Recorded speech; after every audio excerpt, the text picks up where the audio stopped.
Magandang hapon po mga ka-soundcheck. Samahan niyo po ako kabit natin to yung speaker na binili namin sa sa Shopee ito. Dalawa. So ituturo ko po sa inyo kung paano mag connection ng tinatawag na parallel. Parallel connection po ito. So kabit natin.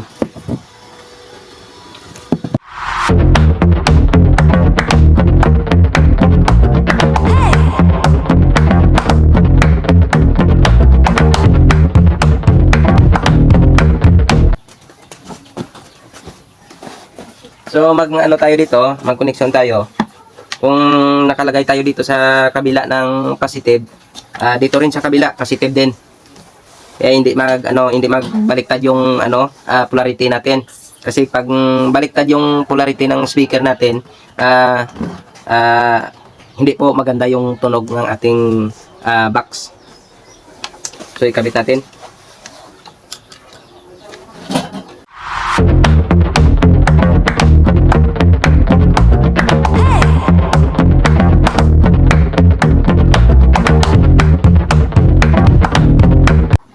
Yung kabit niya. So, lipat natin dito sa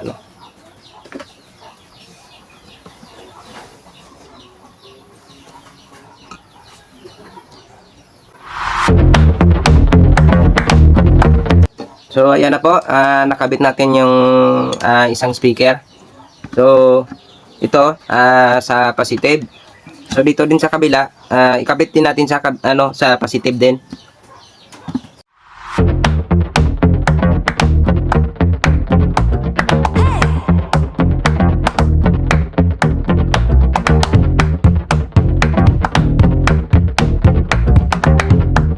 So ito po yung isang wire, yung positive linagyan ko ng tali, mahirap na, baka magkamali tayo.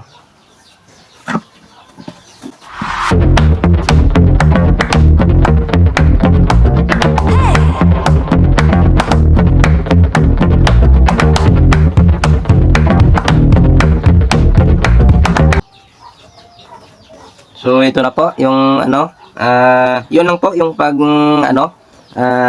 pagkabit na tinatawag na parallel yung speaker.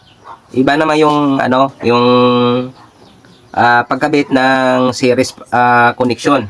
Kasi yung series connection, yung negative ng isang speaker ay magko-connect doon sa negative ng isang terminal ng isang speaker. Yun po yung tapos yung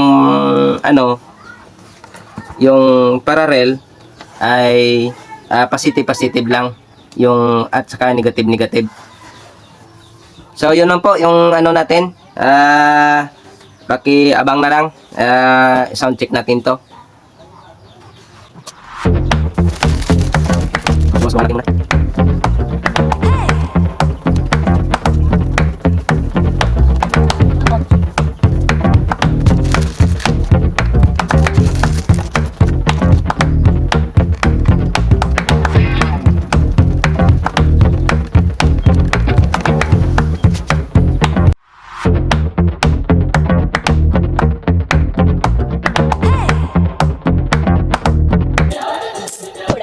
So ito na po, sound check tayo. Okay, good night, sleep tight.